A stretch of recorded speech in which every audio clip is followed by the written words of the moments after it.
ಜಿಲ್ಲೆಗೆ ಇದೇ 5 ವರ್ಷಗಳ ಹಿಂದೆ ಸಿದ್ದರಾಮಯ್ಯ ಅವರು ಸಿಎಂ ಆಗಿದ್ದಂತಹ ಸಂದರ್ಭದಲ್ಲಿ ಮೆಡಿಕಲ್ ಕಾಲೇಜು ಮಂಜೂರಾಗಿತ್ತು. ಆ ನಂತರ ಸಮ್ಮಿಶ್ರ ಸರ್ಕಾರ ಬಂತು, ಅದರ ಬಗ್ಗೆ ಚಕಾರ ಎತ್ತಲಿಲ್ಲ. ಇದೀಗ ಮತ್ತೆ ಸಿದ್ದರಾಮಯ್ಯ ಅವರು ಸಿಎಂ ಆಗಿದ್ದಾರೆ. ಹಾಗಾಗಿ ನಮಗೆ ಮೆಡಿಕಲ್ ಕಾಲೇಜನ್ನ ಮಾಡಿಸಿಕೊಡಿ ನಮ್ಮ ಜಿಲ್ಲೆಗೆ ಅಂತ ಆಗ್ರಹ ಜೋರಾಗಿದೆ. ಮಂಜೂರಾದ ಮೆಡಿಕಲ್ ಕಾಲೇಜಿಗೆ ಹಿಡಿದಿತ್ತು ಗ್ರಹಣ. ಸಿದ್ದರಾಮಯ್ಯ ಸಿಎಂ ಆಗ್ತಾ ಇದ್ದಂತೆ ಚಿಗುರೊಡೆದ ಕನಸು. ಮೆಡಿಕಲ್ ಕಾಲೇಜಿಗಾಗಿ ಶೂ ಪಾಲಿಶ್, ಭಿಕ್ಷಾಟನೆ, ಅರೆಬೆತ್ತಲೆ ಹೋರಾಟ, ಈ ಹೋರಾಟಗಳು ನಿರಂತರವಾಗಿ ನಡೆದಿದ್ದು ಬಾಗಲಕೋಟೆ ಜಿಲ್ಲೆಯಲ್ಲಿ. ಬಾಗಲಕೋಟೆ ನಗರದಲ್ಲಿ ಮೆಡಿಕಲ್ ಕಾಲೇಜ್ ನಿರ್ಮಾಣ ಮಾಡಬೇಕು ಅಂತ ಬಹಳ ವರ್ಷಗಳಿಂದ ಬೇಡಿಕೆ ಇತ್ತು.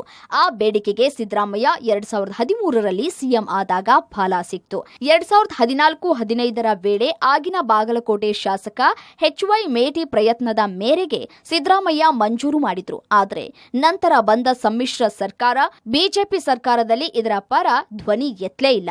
ಇದೀಗ ಮತ್ತೆ ಅದೇ ಕಾಂಗ್ರೆಸ್ ಸರ್ಕಾರ, ಅದೇ HY ಮೇಟಿ ಬಾಗಲಕೋಟೆ ಶಾಸಕರಾಗಿದ್ದಾರೆ. ಅಂದು ಘೋಷಣೆ ಮಾಡಿದ ಸಿದ್ದರಾಮಯ್ಯನವರೇ ಸಿಎಂ ಆಗಿದ್ದಾರೆ. ಇದರಿಂದ ಮೆಡಿಕಲ್ ಕಾಲೇಜು ಹೋರಾಟಗಾರರಿಗೆ ಆಸೆ ಚಿಗುರೊಡೆದಿದೆ. ಇದರಿಂದ ಕಾಂಗ್ರೆಸ್ ಸರ್ಕಾರದಲ್ಲಿ ಮೆಡಿಕಲ್ ಕಾಲೇಜು ಸ್ಥಾಪನೆ ಆಗುವ ಕನಸಿಗೆ ರೆಕ್ಕೆ ಬಂದಿದೆ.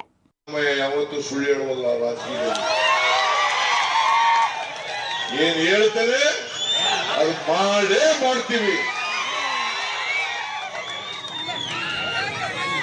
ಅದರಿಂದ ನಮ್ಮ ಮೇಲೆ ವಿಶ್ವಾಸ ಇಟ್ಟು, ನಂಬಿಕೆ ಇಟ್ಟು, ಆ ಚರಂತಿ ಮಟ್ಟನ್ನು ಸೋಲಿಸಿ ನಾನು ಬಂದ ತಕ್ಷಣ ಮೆಡಿಕಲ್ ಕಾಲೇಜು ಮಂಜೂರು ಮಾಡಿ ಅದನ್ನು ಸ್ಥಾಪನೆ ಮಾಡಿಸಿ ಉದ್ಘಾಟನೆ ಕೂಡ ನಾನೇ 2014-15ರಲ್ಲಿ ಬಾಗಲಕೋಟೆಗೆ ಮೆಡಿಕಲ್ ಕಾಲೇಜು ಘೋಷಣೆಯಾಗಿ ಜಾಗ ಕೂಡ ಗುರುತು ಮಾಡಲಾಗಿದೆ. ಬಾಗಲಕೋಟೆಯ ನವನಗರದಲ್ಲಿ ಜಾಗ ಗುರುತಿಸಲಾಗಿದೆ. ಆದರೆ ನಿರ್ಮಾಣ ಕಾರ್ಯ ಮಾತ್ರ ನಡಿಲೇ ಇಲ್ಲ. ಸಿದ್ದರಾಮಯ್ಯ ಅಂದು ತಾವೇ ಘೋಷಣೆ ಮಾಡಿದ ಕಾಲೇಜಿಗೆ ಮೊದಲ ಸಂಪುಟದಲ್ಲೇ ನಿರ್ಣಯ ಕೈಗೊಳ್ಳಬೇಕು. ಮೆಡಿಕಲ್ ಕಾಲೇಜ್ಗಾಗಿ ಹಣ ಮೀಸಲಿಡಬೇಕು.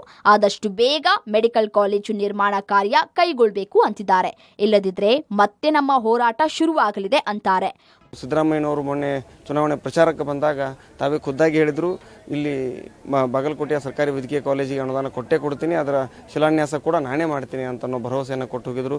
ಅದನ್ನು ಕೂಡ ತುಂಬ ಆಶಾಭಾವನೆಯಿಂದ ಕಾಯ್ತಾ ಇದ್ದೀವಿ. ಮತ್ತು ಮೊದಲ ಸಚಿವ ಸಂಪುಟ ಸಭೆಯಲ್ಲೇ ಮೊದಲನೆಯ ಬಜೆಟ್ಟಿನಲ್ಲೇ ಸರ್ಕಾರಿ ವೈದ್ಯಕೀಯ ಕಾಲೇಜಿಗೆ ಅವಶ್ಯಕ ಅನುದಾನವನ್ನು ಒದಗಿಸಬೇಕು. ಇಲ್ಲದೇ ಇದ್ದರೆ ಕರ್ನಾಟಕ ರಕ್ಷಣಾ ವೇದಿಕೆ ಹೋರಾಟವನ್ನು ತಾವೆಲ್ಲ ವಿರೋಧ ಪಕ್ಷದಲ್ಲಿದ್ದಾಗ ನೋಡಿದ್ದೀರಿ.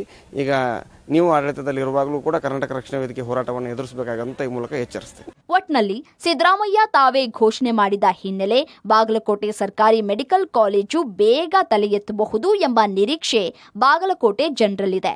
Ravi, public TV, Bagalkot.